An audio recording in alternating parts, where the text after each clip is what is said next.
আজ অনেক দিন পর চলে এলাম একটা ছোট্ট ভ্লগ নিয়ে। আশা করছি তোমরা আমাকে কেউ ভুলে যাওনি।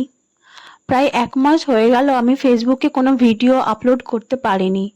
শরীর অসুস্থতা এর একমাত্র রিজন নয়, সাথে ছিল ডিউটির অসম্ভব প্রেশার। আর আমার চোখগুলো একদমই খারাপ হয়ে গেছে, যে কারণে খালি চোখে আমি একদম ফোন দেখতে পারছিলাম না। শুধু ফোন দেখা কেন, ডিউটিতে কোনো রকমের কোনো কিছু দেখতে পারছিলাম না, লেখালেখিও করতে পারছিলাম না। তাই ইমিডিয়েটলি ডক্টর দেখিয়ে আগে চশমার ব্যবস্থা করেছি। আর এখন চশমা যখন পেয়েই গেছি, তখন চশমা ছাড়া আমার জীবনে আর কোনো গতি নেই, এটা বুঝতেই প্রায় আমার 1 মাস লেগে গেল। কিছুদিন আগেই আমার একটা ট্রেনিং পড়েছিল আসানসোল সিএমওইচ অফিসে। এটাও আমাদের ডিউটিরই একটা পার্ট।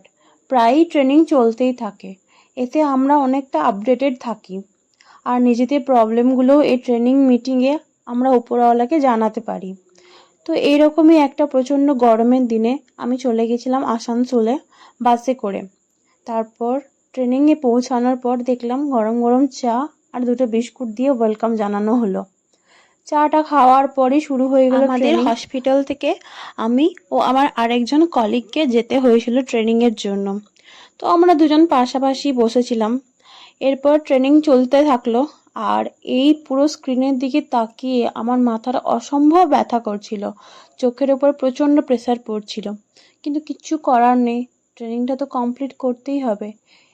এরপর স্টার্ট হয়ে গেল লাঞ্চ আওয়ার। লাঞ্চে দিয়েছিল রুটি আর পনির আলুর তরকারি। তরকারিটা খুবই সুন্দর হয়েছিল, তবে আমি যেহেতু ভাত খেতে ভালোবাসি, তাই লাঞ্চে ভাত না দেওয়াতে আমার একটু কষ্টই হচ্ছিল। লাঞ্চ আওয়ারের পর আর মাত্র 1 ঘন্টাই ট্রেনিং হয়েছিল। ট্রেনিং হওয়ার পর আমি একটুও সময় নষ্ট না করে বাসে চেপে বাড়ি চলে আসি, কারণ আমার প্রচণ্ড শরীরটা খারাপ লাগছিল আর চোখে এবং মাথায় খুব ব্যথা করছিল। ভ্লগটা ভালো লাগলে লাইক আর কমেন্ট করতে ভুলো না।